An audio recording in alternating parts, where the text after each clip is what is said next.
बच्चों, आज हम शुरू करने जा रहे हैं मेंटल मैथ क्लास 10th का चैप्टर नंबर 9 सर्कल। जी हाँ, सर्कल। मैं हूं हरी सर और आप सभी बच्चे देख रहे हैं आपका अपना यूट्यूब चैनल चलो कदम बढ़ाए।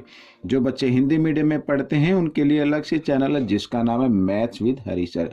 मेरे पास काफ़ी कमेंट्स आए कि सर प्लीज़ आप चैप्टर 9 करा दीजिए, उनके एग्जाम आने वाले, प्री बोर्ड आने वाले हैं, तो प्लीज़ इसको ज़रा ध्यान से देखिए और काफ़ी इंपॉर्टेंट चैप्टर है। आइए करना शुरू करते हैं। तो देखो बच्चों, यहाँ पर मैंने हमेशा की तरह पहले से लिख के रखा हुआ है, ये देखिए इस तरीके से, ठीक है।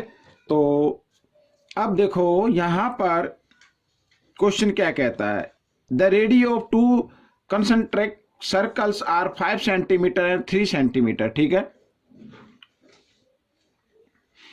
तो यहां पर एक बिगर सर्कल देख रहे हैं जिसकी रेडियस है 5 सेंटीमीटर, एक स्मॉल सर्कल है ये वाला अंदर वाला जिसकी रेडियस मैंने इधर डाली है 3 सेंटीमीटर है of the circle and B D is a tangent. Tangent है बच्चों ये, और आपको ध्यान होना चाहिए टेंजेंट जो पॉइंट होता है, अगर हम सेंटर से, ठीक है, टेंजेंट पॉइंट को ज्वाइन करें तो वो उस पर क्या होता है, परपेंडिकुलर होता है, और टेंजेंट लाइन को क्या कर देता है, यानी देखो है तो ये स्मॉल सर्कल की टेंजेंट, लेकिन बिग सर्कल की क्या बन गई, कोड बन गई। तो ये बिग सर्कल की कोड को क्या कर देगा, बाइसेक्ट कर देगा, ठीक है, हाफ इधर हाफ इधर, ये याद रखना। यानी D is the mid point of BE, ये याद रखना, ठीक है ना। आगे कहा है to the small circle touching at it at D, D पर टच करता है तो मैंने बता दिया है, and bigger circle at E, और बिगर सर्कल को ई पर ये टच कर रहा है जो टेंजेंट लाइन है, ठीक है। Find the length of AD, AD की लेंथ फाइंड आउट करनी है, जो दिखा है ना मैंने एडी डॉट डॉट में मैंने डाला है, ये हमें फाइंड आउट करनी है। अब आप जरा इसको ध्यान से देखें, ये एक राइट एंगल ट्रायंगल बन गया बच्चों, यहाँ पर ये 90 डिग्री का एंगल है। अब कहेंगे क्यों है, क्योंकि देखो ए बी क्या है, डायमीटर है, ठीक है, ट्रायंगल ए बी ई। तो सेमी सर्कल में जो ट्रायंगल बनता है वो राइट एंगल ट्रायंगल होता है, ये तो आपको मालूम, ये थ्योरम भी है, ठीक है ना। तो ये सेमी सर्कल में बना हुआ ट्रायंगल, तो ये हो गया राइट एंगल, ठीक है। तो अब हम क्या करेंगे, देखो अगर एंगल ए ई डी इसकी बात की जाए तो ये राइट एंगल ट्रायंगल है, तो हमें ए डी की लेंथ फाइंड आउट करनी है, मीन्स हाइपोटेन्यूज की लेंथ फाइंड आउट करनी है, तो पाइथागोरस थ्योरम का यूज करेंगे। उसके लिए हमें ए डी की लेंथ मालूम होनी चाहिए, साथ ही ई डी की लेंथ भी हमें मालूम होनी चाहिए, तभी तो हम कर पाएंगे, ठीक है। तो सबसे पहले अब हम क्या करते हैं, सबसे पहले बच्चों हम अब कैसे ज्ञात करें भाई, ये तो हमें मालूम है ए ओ 5 सेंटीमीटर है, तो साथ ही बी ओ भी क्या होगी, यहां पर ये 5 सेंटीमीटर होगी, क्योंकि सर्कल की सभी रेडियस इक्वल होती है, तो ये होगी, ठीक है। और इधर ये दी हुई है 3 सेंटीमीटर, तो हमें सबसे पहले बी डी फाइंड आउट करनी है। क्या करनी है, बी डी फाइंड आउट करनी है। आइए करना शुरू करते हैं। इन ट्रायंगल बीओडी, बीओडी में हमें क्या फाइंड आउट करनी है, डीई। अब यहां पर ये 90 डिग्री का एंगल है। अब 90 का डिग्री का एंगल क्यों है, मैंने अभी बताया आपको, ठीक है ना। ये अगर स्मॉल सर्कल देखे या बिगर सर्कल की देखे तो कोड है, और स्मॉल सर्कल की क्या है, ये टेंजेंट लाइन है। तो टेंजेंट लाइन सेंटर से अगर उसको ज्वाइन करते हैं तो वो टेंजेंट पर क्या होती है, 90 डिग्री के एंगल पर आती है, ठीक है, या कोड को बाइसेक्ट कर देती है, ठीक है। तो ये परपेंडिकुलर बाइसेक्ट, तो इसका मतलब 90 डिग्री एंगल हो गया। तो यहां पर हम देखें तो सबसे पहले ये हाइपोटेन्यूज हो गया, ठीक है। तो हमें क्या फाइंड आउट करना है, बी डी। तो बी डी का स्क्वायर होगा बच्चों, बी डी का स्क्वायर इक्वल होगा, अगर बी ओ के स्क्वायर में से हम ओ डी का स्क्वायर माइनस कर दे तो B O square minus O D square, इस तरीके से, ठीक है। थोड़ा शॉर्ट में ही मैं बताऊंगा। तो बी डी स्क्वायर, तो बी ओ है बच्चों 5, तो 5 का स्क्वायर यहां पर चलो लिख देते हैं एक बार इस तरीके से, और ये 3 स्क्वायर, ठीक है। तो बी डी, अब ये स्क्वायर जो लिखा हुआ है इधर इक्वल के साइन से इधर ले आता हूं मैं, इसको स्क्वायर रूट में कन्वर्ट कर देते हैं। 5 का स्क्वायर होता है 25 और 3 का स्क्वायर होता है 9, और 25 में से 9 माइनस करेंगे आ जाएगा 16, और 16 का परफेक्ट स्क्वायर रूट क्या होता है, 4 होता है बच्चों। तो ये आ गई 4 सेंटीमीटर, बी डी कितनी आ गई, 4 सेंटीमीटर, ठीक है। तो ई डी भी क्या होगी, 4 सेंटीमीटर होगी, ये अभी मैंने बताया, ठीक है। यदि हम बिगर सर्कल की देखें तो बिगर सर्कल की ये क्या है, बीई क्या है, कोड है, और इस कोड को सेंटर से ज्वाइन किया गया है, तो कोड को ये जो सेंटर से ज्वाइनिंग लाइन सेगमेंट है, ठीक है ना, ये जो लाइन सेगमेंट है इसको ज्वाइन कर रहा है, तो उस कोड को क्या कर देता है, वो परपेंडिकुलर बाइसेक्ट करता है। थ्योरम आपको याद होगी। तो इसका मतलब ये क्या हो गया, यहां पर ये जो हो गया, ये बी ई को डी इसका मिड पॉइंट बन गया, ठीक है ना, यानी डी पर ये बाइसेक्ट हुआ है, तो बी डी इक्वल हो जाएगा ई डी। अगर बी डी 4 सेंटीमीटर है तो ई डी भी क्या होगी, 4 सेंटीमीटर होगी, ठीक है, ये आ गई समझ में। अब एक चीज और देखनी है। अब देखो भाई ओ क्या है, भाई ओ ये सेंटर है। अगर बिगर सर्कल देखे तो ए बी क्या है, डायमीटर है, और ओ क्या है, सेंटर है। तो इसका मतलब ए ओ इक्वल है O B O, radius equal होती है। तो O is the mid point of A B. O क्या हो गया, ए बी का मिड पॉइंट हो गया। और इधर ये डी क्या हो गया, बी ई का मिड पॉइंट हो गया, क्योंकि परपेंडिकुलर बाइसेक्ट है, ठीक है। तो इसका मतलब अब मिड पॉइंट थ्योरम याद करें, ठीक है, क्लास 9th में मिड पॉइंट थ्योरम आपने की होगी कि किन्हीं ट्रायंगल की किन्हीं टू साइड के मिड पॉइंट को ज्वाइन करने वाला लाइन सेगमेंट थर्ड साइड के पैरेलल भी होता है और उसकी लेंथ का हाफ भी होता है, ठीक है ना। अगर मैं यहां पर बात करूं, ठीक है, अगर मैं बात करूं कि ओडी की लेंथ क्या होगी, तो ओडी की लेंथ होगी जो ए की लेंथ है उसकी क्या हो जाएगी, हाफ हो जाएगी, ठीक है। ये अब बच्चों ओडी तो गिवन है 3, ठीक है, ये यहां पर मैं लिख देता हूं बाय मिड पॉइंट थ्योरम,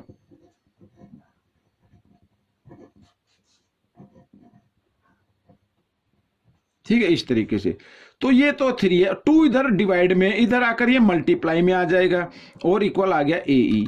तो ए की लेंथ कितनी आ गई बच्चों, यहां पर ए की लेंथ आ गई 6 सेंटीमीटर, ठीक है, ये कितनी हो गई, 6 सेंटीमीटर हो गई। अब आप एडी की निकाल सकते हैं इन ट्रायंगल। अब देखो यहां पर इन ट्रायंगल एईडी, ठीक है ना, तो एडी स्क्वायर इक्वल होगा ए स्क्वायर प्लस डी स्क्वायर, ठीक है ना। पाइथागोरस थ्योरम का यूज कर रहे हैं इसमें।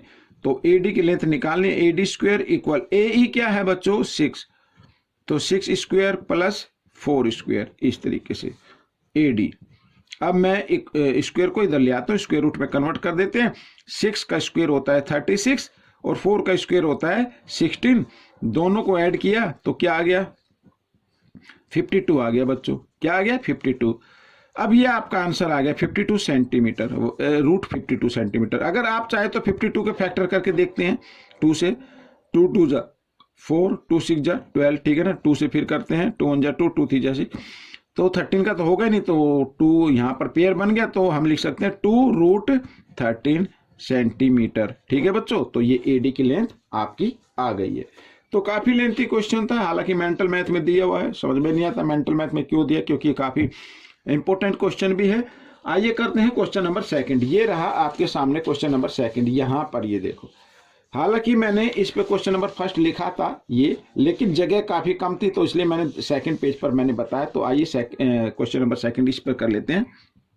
ये बिल्कुल इजी है, ये बिल्कुल इजी है। फाइंड द वैल्यू ऑफ, ये वैल्यू फाइंड आउट करनी है 5p + 7, ठीक है ना, where p is the distance between 2 parallel line, 2 parallel tangent line है और दोनों क्या है, पैरेलल है। और ए बी की डिस्टेंस क्या है, यहां पर अगर मैं लिखूं तो ए बी इक्वल है p के, ठीक है ना, यहां पर लिखा है p is the distance between 2 parallel line. अच्छा आगे देखो, to the circle whose radius is 12.5, इसकी रेडियस क्या है, 12.5 है। भाई ए ओ तो रेडियस हो गई, तो बी ओ भी तो रेडियस हो गई ना, मीन्स 12.5 सेंटीमीटर, सॉरी सेंटीमीटर हो गई है, ठीक है ना, ये इंग्लिश में लिख लेते हैं सीएम। अब ए बी क्या है, पी के इक्वल है, ए बी क्या है, पी के इक्वल है। तो सबसे पहले हम देखो, अगर हम पी में पी इसकी टोटल डिस्टेंस होगी, मीन्स ए ओ प्लस बी ओ, तो पी की वैल्यू क्या आएगी, ए ओ क्या है 12.5 है और ये भी क्या है 12.5 है। अब इनको ऐड किया तो कितना आ गया, 25 आ गया। तो 25 सेंटीमीटर, पी की वैल्यू क्या आ गई, 25 सेंटीमीटर आ गई। हमें वैल्यू फाइंड आउट करनी है 5p + 7, तो यहां पर लिख लेते हैं 5p + 7, ठीक है। तो अब 5p की जगह p की वैल्यू और प्लस 7, 25 5 जा कितना होता है 125 में 7 हमें ऐड कर देना है, तो आ गया 132। अब ये इसकी वैल्यू आ गई। ठीक है बच्चों, ये वैल्यू आ गई है। अब हम करेंगे क्वेश्चन नंबर 3। तो ये रहा आपके सामने क्वेश्चन नंबर 3। ठीक है, ये रहा, बहुत ही इजी क्वेश्चन है ये भी। अब बीपी की लेंथ हमें फाइंड आउट करनी है, बीपी की लेंथ। अब आप चाहे तो इसको माइंड में भी कर सकते हैं, ठीक है ना। अब देखो यहां पर ये टेंजेंट लाइन है, ठीक है, टेंजेंट लाइन, और ये क्या हो गई, रेडियस हो गई। ठीक है, यहां पर दिखाई दे रहे हैं, तो 5 है। तो टेंजेंट लाइन रेडियस जो होती है टेंजेंट लाइन पर क्या होती है, वो परपेंडिकुलर, ठीक है, 90 डिग्री का एंगल बनाएगी। अब यहां पर ये 12 है और ये 5 है, तो यहां पर ये पीओ की लेंथ हम सबसे पहले निकालेंगे। ठीक है, तो सबसे पहले इन ट्रायंगल एपीओ में अब ये 90 डिग्री के सामने जो है ये हाइपोटेन्यूज हो गया, यानी पीओ स्क्वायर इक्वल होना चाहिए एपी स्क्वायर प्लस एओ स्क्वायर, इस तरीके से। ठीक है, तो पीओ स्क्वायर, तो एपी क्या है बच्चों 12, यहां पर 12 स्क्वायर, और एओ है 5 स्क्वायर लगा देंगे। ठीक है, पीओ, तो स्क्वायर को इधर लेके आएंगे स्क्वायर रूट में, और 12 का स्क्वायर होता है 144, और ये 5 का स्क्वायर होगा 25, दोनों को ऐड किया 169 आ गया। और 169 का रूट क्या होता है बच्चों 13 होता है, तो पीओ कितनी आ गई 13 सेंटीमीटर आ गई। ठीक है, अब यहां पर देखिए, अब ये पीओबी, अब ये ट्रायंगल लेना है, और स्मॉल सर्कल की ये पीबी क्या टेंजेंट लाइन है। ठीक है, टेंजेंट यहां पर टच हो रही है, तो अब ये क्या हो गई, ये रेडियस है 3 सेंटीमीटर स्मॉल सर्कल की। ठीक है, तो जो ये टेंजेंट पॉइंट है इस पर रेडियस क्या है 90 डिग्री का एंगल बनाएगी, तो ये एक राइट एंगल ट्रायंगल हो गया पीओबी। अब ले लेते हैं इन ट्रायंगल पीओबी, ठीक है ना। अब 90 डिग्री के अपोजिट साइड होती है ये हाइपोटेन्यूज कहलाती है, ये वाली 13, ये 13 हो गई। हमें तो पीबी की निकालनी है ना, तो पीबी की लेंथ क्या होगी, पीबी की लेंथ, पीबी का स्क्वायर होगा, यानी पीओ के स्क्वायर में से माइनस कर देते हैं बीओ का स्क्वायर। ठीक है ना, यहाँ पर ये, या तो आप एक ही चीज याद रखिए भाई, हमें पीओ का स्क्वायर, यानी जो सबसे लेंथ साइड होती है ट्रायंगल में, सबसे जो लॉन्गेस्ट साइड होती है, ठीक है, उसका स्क्वायर इक्वल होता है बाकी जो 2 साइड होती है उनके स्क्वायर के सम के इक्वल, यानी PB square plus BO square. या तो आप सिर्फ ये याद रखें, इसी से निकाल ले, या फिर आप थोड़ा सा एक शॉर्ट से करके चले। ठीक है ना, माइनस कर दे इधर। अब भाई देखो यहां पर हमें पीबी की निकालनी है लेंथ, तो भाई ये बीओ है इधर, इधर आकर ये माइनस में ही होगा। ठीक है ना, इस तरीके से भी आप कर सकते हैं। अब देखो पीबी स्क्वायर इक्वल पीओ क्या है 13, तो अब मैं सीधा लिख देता हूं 13 का स्क्वायर, तो हमें देखा ना 169 आता है, तो 169 लिख देते हैं इधर, और प्लस बीओ है 3, तो 3 का स्क्वायर क्या होगा 9 होगा। और यहां पर इन दोनों को ऐड किया तो कितना आ जाता है, देखो ऐड करो अब इनको। ठीक है, तो 39 इसमें हम ऐड कर ले, सॉरी ये तो माइनस करना है, माइनस का साइन है, ये माइनस करना है, ऐड नहीं करना है। तो पीबी स्क्वायर इक्वल, यहां पर माइनस किया तो 160 आ गया बच्चों माइनस करने पर। अब पीबी, अब ये रूट है, इसको इधर लेके आएंगे तो ये, सॉरी इधर स्क्वायर है, रूट नहीं है स्क्वायर है, और इक्वल के साइन से इधर लेके आएंगे तो रूट में चेंज कर देंगे, तो 160, यानी रूट ये आ गया 160 रूट। ठीक है ना, तो ये आपका आंसर बन गया बच्चों, पीबी की लेंथ आ गई 160 रूट के अंदर। ठीक है ना, ये आपका आंसर आ गया। अब हम करेंगे क्वेश्चन नंबर 4, बहुत ही इजी है ये भी। क्वेश्चन नंबर 4 करते हैं, तो देखो क्या कहता है, find the radius of the circle passing through the vertex of a right angle triangle when length of perpendicular side are 6 centimetre and 8 centimetre. ठीक है, यहां पर ये दी हुई है, जो परपेंडिकुलर साइड है मीन्स जो 90 डिग्री का एंगल बनाती है, उनकी लेंथ गिवन है। हमें क्या फाइंड आउट करना है, हमें रेडियस फाइंड आउट करनी है। तो सबसे पहले आप AC फाइंड आउट कर लीजिए। ठीक है ना, AC फाइंड आउट कर लीजिए। ठीक है, तो आइए करना शुरू करते हैं। तो इन ट्रायंगल और वैसे भी सेमी सर्कल में बनाया तो 90 डिग्री का एंगल तो राइट एंगल ट्रायंगल तो होगा ही होगा। तो इन ट्रायंगल ABC, ठीक है, ABC में हमें AC का स्क्वायर फाइंड आउट करना है पहले। तो AC स्क्वायर इक्वल होगा AB square plus BC square, ठीक है। तो AC स्क्वायर हमें फाइंड आउट करना है। तो AB क्या है बच्चों 6, तो 6 स्क्वायर प्लस 8 स्क्वायर, इस तरीके से लिख देंगे। और AC यहाँ पर स्क्वायर है, इधर लेके आएंगे स्क्वायर रूट में इसको चेंज कर देंगे। 6 का स्क्वायर होता है 36 और 8 का होता है बच्चों 64 होता है, ठीक है ना।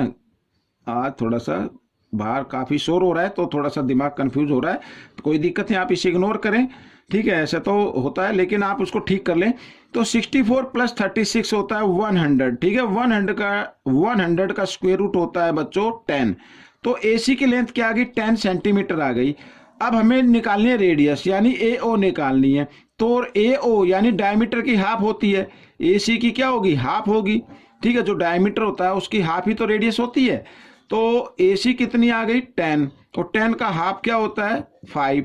तो बच्चों ये 5 आपका आंसर आ गया। मीन्स AO जो आ गई वो 5 सेंटीमीटर आ गई, तो ये आपका आंसर बन गया, ठीक है। अब हम करेंगे क्वेश्चन नंबर 5। ये रहा आपके सामने, ये रहा आपके सामने, ठीक है, क्वेश्चन नंबर 5। अब इसमें क्वेश्चन नंबर 5 करते हैं। तो सबसे पहले देखो क्या लिखा है, PA and PB are tangent. जो PA है और PB है वो टेंजेंट है, मीन्स टेंजेंट है। तो यहाँ पर इससे जो टेंजेंट पॉइंट से रेडियस जाएगी वो 90 डिग्री पे जाएगी, ठीक है, ये याद रखना 90 डिग्री की। और आगे लिखा है with centre O such that APB, यहाँ पर APB गिवन है 50 डिग्री। तो what is the value of OAB यानी OAB, ये वैल्यू फाइंड आउट करनी है, ये वैल्यू, ठीक है। आइए करना शुरू करते हैं। तो सबसे पहले बच्चों ये कैसे फाइंड आउट होगा, ठीक है। तो ये तो 90 का है, तो सबसे पहले आप ये फाइंड आउट कर ले, ये वाली एंगल फाइंड आउट कर ले, ये वाला एंगल, ठीक है, ये वाला एंगल फाइंड आउट कर ले। तो और यहां से यहां तक पूरा है ये 90 का है, और यहां से यहां तक कितना है ये हमें फाइंड आउट करना है। अगर 90 में से ये माइनस कर देंगे तो ये वैल्यू आ जाएगी, ठीक है ना। तो आइए करना शुरू करते हैं। और तो सबसे पहले हम लेंगे इन ट्रायंगल, ये ले लो PAB, ये ट्रायंगल ले लेते हैं। अब बच्चों PA इक्वल है PB, टेंजेंट लाइन है, ठीक है। टेंजेंट लाइन की लेंथ जो होती है वो क्या होती है इक्वल होती है अगर सेम पॉइंट से हो, ठीक है।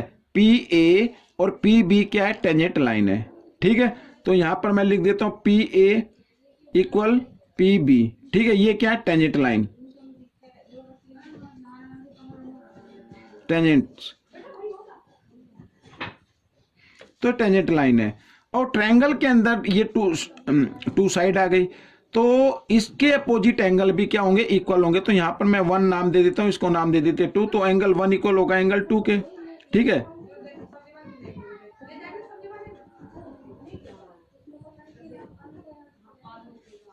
Opposite angles of equal side, ये लिख लेते हैं, ठीक है, अपोजिट इक्वल साइड्स। तो अब बच्चों इस ट्रायंगल में अब इनको आप आइए करना शुरू करते हैं। तो तीनों एंगल का सम क्या होता है 180 होता है, यानी एंगल P प्लस एंगल 1 और प्लस एंगल 2 180 डिग्री आएगा। अब एंगल P, ठीक है, P 50 डिग्री है, 50 डिग्री लिख लेते हैं इसको 50 डिग्री, और 1 भाई एंगल 1, ठीक है। और 2 किसके इक्वल है 1 के इक्वल है, तो 2 की जगह भी 1 लिखा जा सकता है, ठीक है। 50 इधर प्लस में इधर आकर माइनस में हो जाएगा, एंगल 1 इधर है एंगल 1 इधर है, यानी 2 टाइम्स लिखा हुआ है, तो लिख सकते हैं इस तरीके से। ये मैंने माइनस कर दिया तो आगे कितना 130 आ गया। तो एंगल 1 की वैल्यू निकाल लेते हैं बच्चों, 130, 2 इधर मल्टीप्लाई में इधर आकर ये डिवाइड में आ गया, और 2 से डिवाइड किया तो 65 आ गया। तो एंगल 1 कितने का आ गया 65 आ गया। तो एंगल 2 भी कितने का होगा 65 डिग्री का होगा, ठीक है, समझ में आ गया ना। अब हमें निकालना है क्या OAB निकालना है।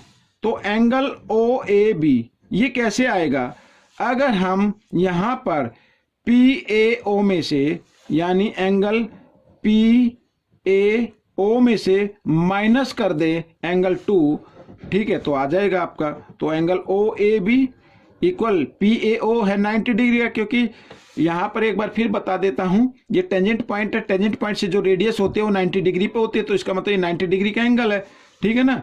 ये पूरा एंगल देखो PAO, ये पूरा एंगल, ये 90, इसकी बात कर रहा हूं मैं। इसमें से हम ये 2 माइनस कर दें यहां से यहां तक, तो ये बच जाएगा ना, तो माइनस, और ये आया 65, ठीक है। तो कितना आ गया बच्चों, 25 आ गया ना, 25 डिग्री। तो ये आपका आंसर बन गया। तो बच्चों ये थी एक वीडियो, हालांकि थोड़ी लंबी हो गई है, 20 मिनट के आसपास हो गई है। तो बच्चों कैसी लगी मुझे जरूर बताना, इसमें से सीखकर दूसरे बच्चों को जरूर सिखाना। मिलेंगे नेक्स्ट पार्ट में, टिल देन थैंक यू।